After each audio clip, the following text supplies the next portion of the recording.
You're listening to an Airwave Media Podcast.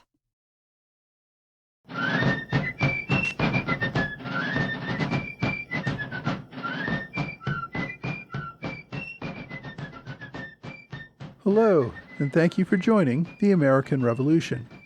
This week, episode 213, The Battle of Brier Creek. Last week, we looked at some of the British efforts to expand on the capture of Savannah by sending an expedition to Port Royal Island in South Carolina and to set up a Loyalist recruitment center in Augusta, Georgia. The Port Royal expedition failed to secure the island, and the British only remained in Augusta for several weeks before withdrawing. The British under Colonel Archibald Campbell left Augusta on February 14, 1779, the same day as the Battle of Kettle Creek that I talked about last week. Campbell had already issued orders to withdraw the day before, so the loss at Kettle Creek had nothing to do with his decision. Rather, it had to do with the arrival of more Patriot militia reinforcements at Perrysburg. General Benjamin Lincoln had set up command at Perrysburg, which sat on the South Carolina side of the Savannah River between the main British force at Savannah and Campbell's outpost at Augusta. The British feared that the Americans might cross the river to cut off and isolate the smaller contingent at Augusta. For several weeks, that was not a concern because the Americans did not have enough men. General Lincoln had about 350 Continental soldiers at Perrysburg, along with about 1,000 militia from Georgia and South Carolina. The bulk of the militia was from South Carolina and by all accounts was poorly organized. Lincoln was concerned about having to use them in battle. Also, many of the South Carolina militia refused to cross the border into Georgia. As they had with Lincoln's predecessor, General Robert Howe, the South Carolina militia officers refused to take orders from the Continental commander. Continental General William Moultrie, from South Carolina himself, wrote in one report that the South Carolina militia were, quote, worse than nothing, as they absolutely refused General Lincoln's orders. Now, this situation changed on January 29th, when General Lincoln received the first of his requested reinforcements, more than 1,100 North Carolina militia under the command of General John Ashe. Lincoln ordered Ashe to join South Carolina General Andrew Williamson, who had a smaller force of militia just across the Savannah River from Augusta. It was after Ashe's reinforcements appeared across the river from Augusta that British Colonel Campbell decided to evacuate the city. I mentioned Andrew Williamson back in episode 191 when then Colonel Williamson had commanded the South Carolina militia that participated in the effort with Continental General Robert Howe to invade British-controlled East Florida. Williamson at that point had refused to take orders from Howe or even cooperate effectively with him, leading to the American loss at Alligator Bridge and the failure of the expedition. Williamson was a Scottish immigrant who had settled on the western frontier of the South Carolina colony as a young man. By 1760, he was lieutenant in the South Carolina militia and served in the campaign against the Cherokee that I discussed way back in episode 15. Williamson had established his plantation in the back country a few miles from Fort 96. By the time the Revolution began, he was a militia major and a committed patriot. He was elected to the Provincial Congress for the colony. In 1775, he was a key officer in the suppression of Loyalist organizing in the western part of South Carolina in the fighting I discussed back in episode 77. The following year, William received promotion to colonel for the campaign to crush another Cherokee uprising that threatened the newly declared independent state of South Carolina. See episode 102. In 1778, South Carolina had promoted Williamson to brigadier general and sent him to fight with the Continental General Howe in the expedition against Florida. After the British captured Savannah, Williamson assembled his army and coordinated defensive efforts with General Lincoln. Joining General Williamson in the effort to challenge British control of Augusta was North Carolina Militia General John Ashe. Ashe was the son of a wealthy lawyer who had immigrated to the Cape Fear region of North Carolina many decades before. Ashe was born into a powerful and influential family within the colony. His father served as Speaker of the Colonial Assembly and owned a large plantation, but he died when John was still a small child. As a young man, Ashe briefly attended Harvard College, although he did not graduate. He established a plantation in North Carolina. He served in the Colonial Assembly and became Speaker himself for a few years, just as his father had done. Ashe also served as an officer in the colonial militia. In the pre-war era, Ashe established a reputation as a committed patriot. He served in the Provincial Congress for North Carolina and sat on the committees of Safety and Correspondence. He resigned his commission as a colonel of the Royal Colonial Militia and took a position in the Patriot Militia at the same rank. In 1775, Colonel Ashe led the Patriot capture of Fort Johnson, which I discussed back in episode 69. He had raised the regiment at his own expense, promising his plantation as a personal guarantee of pay for his soldiers. The following year, Ashe received appointment as Brigadier General. Ashe had to establish defenses at Cape Fear in 1776 when the British briefly threatened to land there. He also helped crush the Loyalists that ended with the battle at Moores Creek Bridge. Now, the next couple of years were relatively uneventful for North Carolina. In late 1778, South Carolina promoted Ashe to be the first major general of militia in the state. After the British captured Savannah a month later, General Lincoln sent out a call for support. Governor Richard Caswell ordered Ashe to lead his militia army to assist General Lincoln. When General Ashe arrived in Perrysburg with his army at the end of January, General Lincoln judged that his North Carolina militia was far better organized and disciplined than the South Carolina militia that had been his main reinforcement up until that time. So Lincoln ordered Ashe to join General Williamson up by Augusta. Now, apparently, Ashe was a bit miffed by these orders. He had just marched his men 400 miles, and they were still lacking equipment. Lincoln was ordering Ashe on another 120-mile march with little rest and few supplies. Given that there were hundreds of South Carolina forces better rested and supplied, it seemed rather unfair to give this assignment to his North Carolina army. Even so, Ashe complied with the orders and spent the better part of the next 2 weeks marching to meet up with Williamson. Ashe's North Carolina militia, along with some other soldiers who had joined them at Perrysburg, arrived just across the river from British-occupied Augusta on February 13th. When combined with General Williamson's forces, the total enemy force facing the British probably totaled about 2,400 or 2,500 men.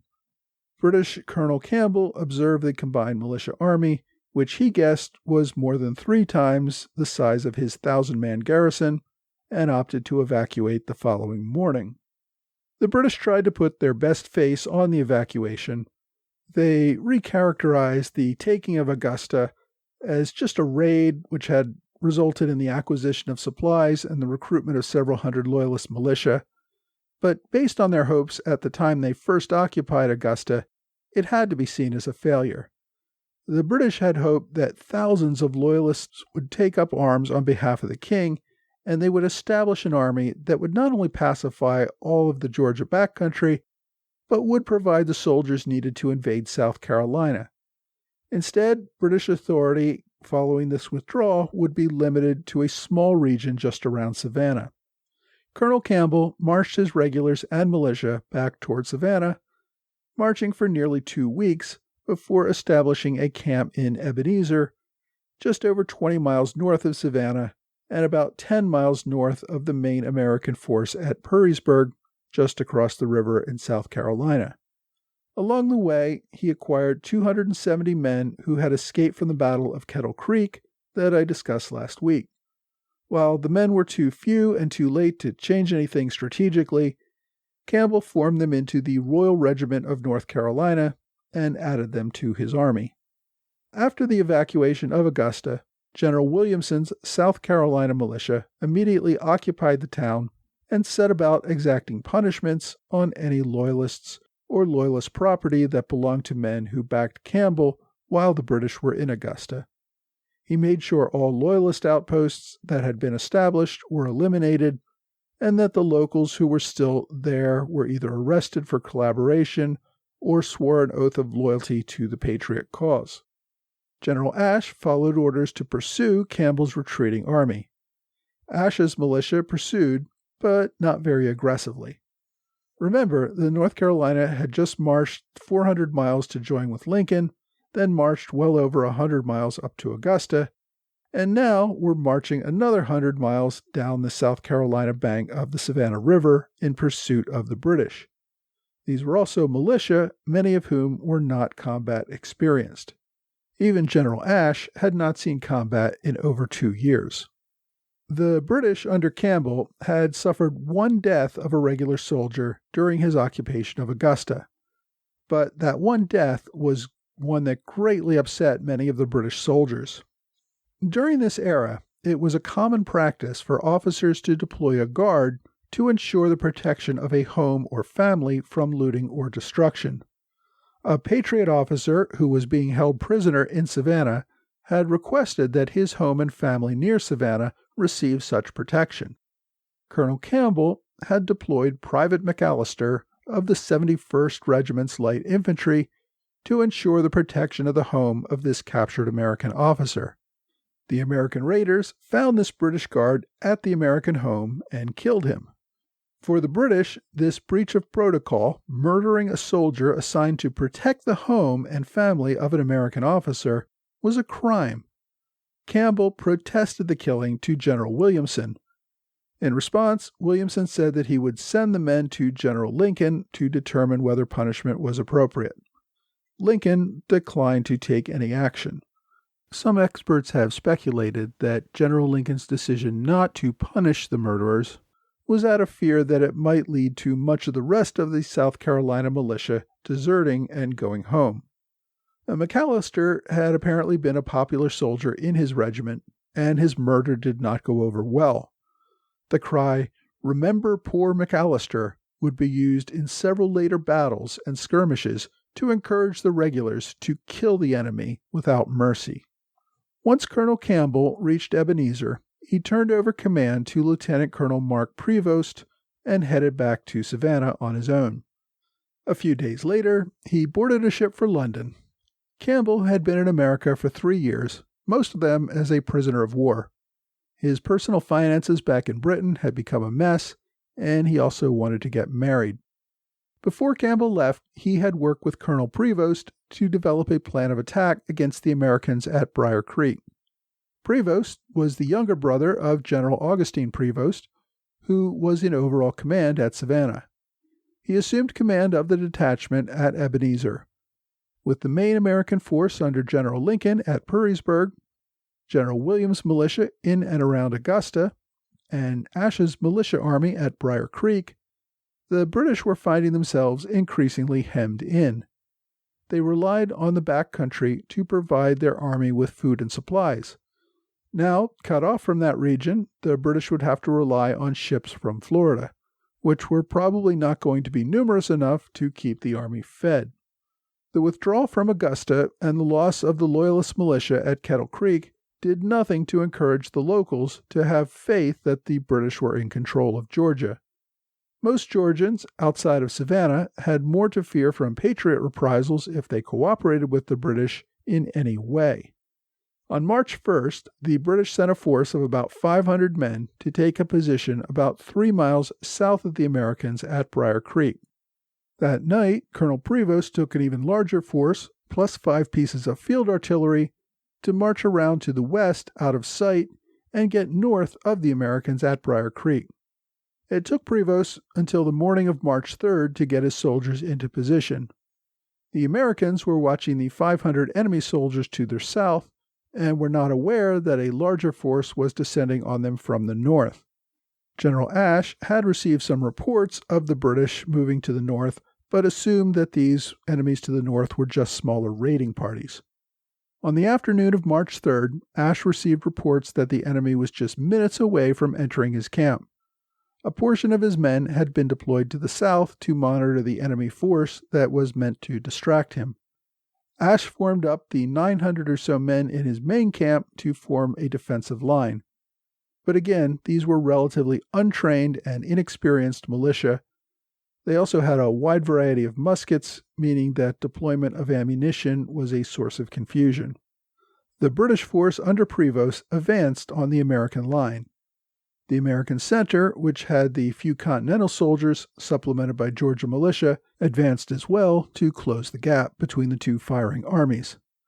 The North Carolina militia, on both the right and left flanks, did not advance, leading to large gaps in the American lines. Prevost saw these gaps and ordered his regulars to fix bayonets and charge. Many of the North Carolina fled into the swamps without firing a shot. The American center held for a couple of volleys, but were soon overwhelmed and either surrendered or fled. Most of the Continentals were killed or taken prisoner. General Ashe fled after his militia, abandoning the field. Hearing gunfire, about 200 American reinforcements returned to the camp from their duty repairing a bridge. Seeing the Americans being routed, they also fled the field without firing a shot. The total number of American casualties is unknown. The British reported killing at least 150 and capturing 227 prisoners. Since most of the militia fled into the swamps, more may have drowned while trying to escape. The 1,700 men that General Ashe had under his command on the morning of March 3rd turned into a 450-man force that managed to make it back to the American forces. Most likely, the vast majority of missing were militia, who just continued running until they got back home in North Carolina. The British reported only 5 killed and 11 wounded. The British victory at Brier Creek ended any American hopes of recapturing Savannah and pushing the British back into Florida. The American momentum from the victory at Kettle Creek and recapturing Augusta quickly reversed in favor of the British. Just before the battle, General Prevost was worried about an American attack on Savannah and desperately struggling to build defenses around town as quickly as possible. After the American loss at Brier Creek, the British once again moved north. Although they did not occupy Augusta again, they did move a force within 40 miles of Augusta, once again giving the British better access to the Georgia backcountry. The Americans in Augusta pulled back into South Carolina, once again ceding the state to British control. General Lincoln once again consolidated all of his forces around Perrysburg, out of fear that another isolated division could be subject to a British attack. Colonel Campbell had been appointed governor of the royal colony of Georgia. Colonel Prevost served as lieutenant governor. So when Colonel Campbell left for London within a few days of the Battle of Brier Creek, Colonel Prevost became the chief executive of the royal government in Georgia. Working with his older brother, General Prevost, as military commander, the two men attempted to restore order and colonial status to Georgia. The men had hoped to get more reinforcements to begin a new offensive into South Carolina, and while they didn't have the numbers to do that yet, British leaders declared that Georgia was the first state to return to British colonial control. Even under British control, however, the British were unable to get many more Georgians to join their loyalist militia. Rural Georgians saw what happened to the Loyalists massacred at Kettle Creek and the British willingness to abandon them to the Patriots when it was militarily convenient, as they had done by evacuating Augusta. Locals could not be assured that there would not be another reversal that would put them in danger of retribution by the Patriots. As such, Georgia Loyalists never enlisted in anywhere near the numbers that the British leaders had hoped. General Ashe managed to return to Perrysburg with a few of his soldiers. He would be court-martialed for cowardice, but acquitted on that charge. He was, however, found guilty of failing to establish adequate defenses for his camp at Brier Creek. He continued to serve as commander of the South Carolina militia. Most of the militia saw their enlistments end within a month of the loss at Brier Creek, and they were in no mood to sign on for any extended stays, regardless of any promises of increased pay or other benefits. They had lost faith in their military commanders and simply wanted to go home. General Ashe also returned to North Carolina, where he resumed his other primary duty as state treasurer. General Lincoln was left in command of a much smaller army and did not have sufficient troops to go on another offensive action. Next week, Alexander Hamilton proposes freeing slaves and arming them to serve in the Continental Army.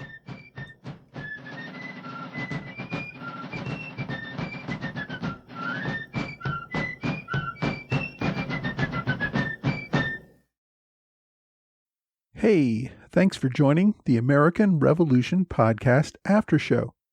Thanks to my supporters in the Alexander Hamilton Club, Trey Nance, George Davis, Lewis White, and George Hunter. Thanks also to Robert Morris Circle supporter Mike Hager.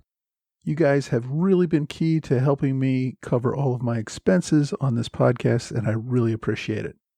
Thanks also to Paul Lepore for his one-time gift via PayPal. All of your support really helps me to cover my costs, and I do appreciate all donations, large and small. I just got back from last weekend's Mohawk Valley Conference of the American Revolution in New York. It was a great time, lots of great authors and presentations. I got to hang out with Roger Williams, who is an officer with Sons of the American Revolution and also the publisher of Knox Press. I also got to hang out with John J.L. Bell of the Boston 1775 blog and Jason Mandrish from Founder of the Day. It's really kind of fun to hang out with a group that can immediately understand a joke about Isaac Hopkins or Sybil Luddington without having to explain it. The event is hosted by Brian Mack, who runs the Fort Plain Museum. If you ever get up that way, it's definitely worth stopping. The museum bookstore alone is worth visiting for its comprehensive collection of American Revolution books. I'm really looking forward to my visit next year. And by the way, the conference is open to anyone who has a love of history, so if you want to join me there next year, feel free to reach out. One of the things that Roger Williams and I got to talking about was the tours that he gives on the 10 crucial days. That is Washington's Crossing, the battles of Trenton and Princeton. It's a great bus tour of the area, and we discussed the idea of running a special American Revolution podcast tour of those battles sometime next spring. So I'm trying to see if there's any interest from you folks for participating in such a tour. I'll probably be discussing it in the Facebook group and in my newsletter.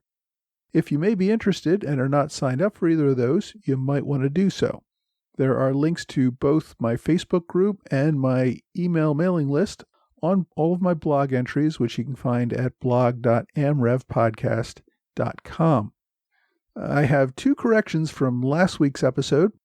One is that I referred to the sixth-rate ship, the Vigilant, as a British ship of the line. Stephen Cook pointed out correctly that only first-rate through fourth-rate ships are considered ships of the line. As a sixth-rate ship, the Vigilant is not. Also, I once again badly mangled a local name. I referred to Beaufort on Port Royal in South Carolina. Alan Rosenfeld pointed out that it is pronounced Beaufort. Thanks to both of you for helping me to correct those mistakes. This week we covered the Battle of Brier Creek. This American loss was a big frustration after the wins at Kettle Creek and Port Royal that I discussed last week. It's also a pretty good example of how experienced British officers can often gain an advantage over less experienced militia officers. If last week's battle prevented the British from launching a large offensive into South Carolina, this week's battle at Brier Creek ensured that the Americans would not be able to launch a large offensive against Savannah. So, as we have seen many times, we are left with a standoff in the South. Don't worry though, there'll be plenty more back and forth to come. There is no book, at least not one that I've found, that focuses just on the Battle of Brier Creek, and I've already recommended several books that cover the Southern theater of war during this era. So I'm going a little broader this week with my book recommendation. There's a new book recently released called Winning Independence by John Ferling. This book covers the entire Southern theater of the war. It's pretty long and comprehensive at over 550 pages, not counting notes and index. The first 100 pages or so summarize the war up to 1779, but then the book really dives into its focus on the Southern campaign from Savannah at the end of 1778 until Yorktown in 1781. It gives a thorough review of these crucial years without the focus you usually get on any one battle. There's also an audiobook version if you prefer to listen to it rather than read, so if you want a book that focuses on the war in the South, you might want to try Winning Independence by John Ferling. My online recommendation does focus just on Brier Creek, and it's one of the sources that really helped me with today's episode. It's a master's thesis that I found online called An Unfortunate Affair: The Battle of Brier Creek and the Aftermath in Georgia by Henry Williams. It was written in 2012, and it really takes a close look at this battle. It's about 70 pages long, and it's available from the Georgia Southern University's website. So if you want to read more specifically about Brier Creek, this is a great resource. As always, I've included a link to it on my website at amrevpodcast.com. Now, my question this week involves the tricky issue of slavery. The questioner asks, some disingenuous people say the American Revolution was about slavery. Slavery, however, was abolished in England in 1833. Wouldn't colonial slave owners benefit from stable English rule rather than revolution that can result in property seizure? So as I said, this is kind of a tricky question because it is a little bit nuanced. There was some controversy a couple of years ago when the New York Times 1619 Project released some quotes which essentially said that the revolution was started in part at least to protect the institution of slavery in America. The project has since retracted those comments and issued some much more vague comments on the subject. Now, the basis for their argument comes from the case of Somerset v. Stewart, which is something I discussed way back in episode 58. But it involved a colonist who brought his slave to England.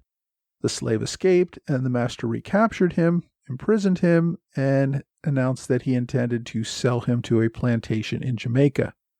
The slave went to court, arguing that Britain had no law that recognized his status as a slave, and therefore he was illegally imprisoned, having not committed any crime. The court agreed. The judge found that there was no basis for slavery under British common law, and that there was no statute in England that recognized his condition as a slave. Somerset was released as a free man. No doubt this was an important decision. The judge was Lord Mansfield, who was a very important jurist in Britain at the time, and many point to this case as a milestone on the move to the eventual abolition of all slavery within the British Empire many decades later. But that said, taken by itself, this 1772 decision did not end slavery anywhere and did not directly threaten slavery in the colonies, where slavery was established by statute, not by common law. Even so, there is some argument that colonial leaders, particularly in South Carolina, saw this decision as a concern and may have encouraged some leaders to join the movement seeking more autonomy from rule by Parliament. Some historians have stretched that into arguing that slavery was in fact a cause of the Revolution and that the fear of ending slavery caused many Southerners to join the Revolution. We may never know for certain exactly what mix of motivations inspired all different patriots to join the cause for American independence, but we do know that there was absolutely no attempt by British officials to end slavery in the colonies, and in fact Britain had taken several steps to prevent colonial efforts to stop the slave trade. In other words, Britain was preventing some colonies from doing things that might slowly end the slave trade in America. We also know that a great many leaders of the Revolution in America either were or became anti-slavery advocates shortly after the war. It seems hard to make the case that they were fighting a war to preserve slavery, only to turn around and then devote many more years toward abolishing slavery. If anything, the ideals of the American Revolution kick-started the abolition movement. We see the movement grow quickly in both America and Britain in the decades following the war. We see all European powers, including France and Spain, end slavery in the early 19th century. 7 of the 13 original states also abolished slavery very early in independence. Congress ended the slave trade and opened up the Northwest Territory with a slave ban. Those reforms were all consequences of the success of the idea set forth during the American Revolution, even if that first generation did not entirely live up to those ideals. But as I said, abolition really became a movement in the early 19th century. It was not an issue that led to the war. If it had been an issue, it would have deeply divided colonial leaders.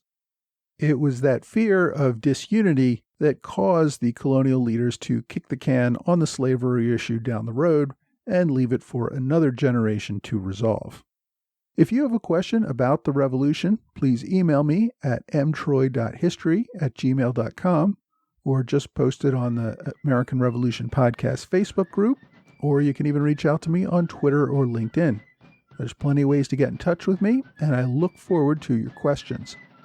Well, that's all for this week. I hope you will join me again next week for another American Revolution podcast.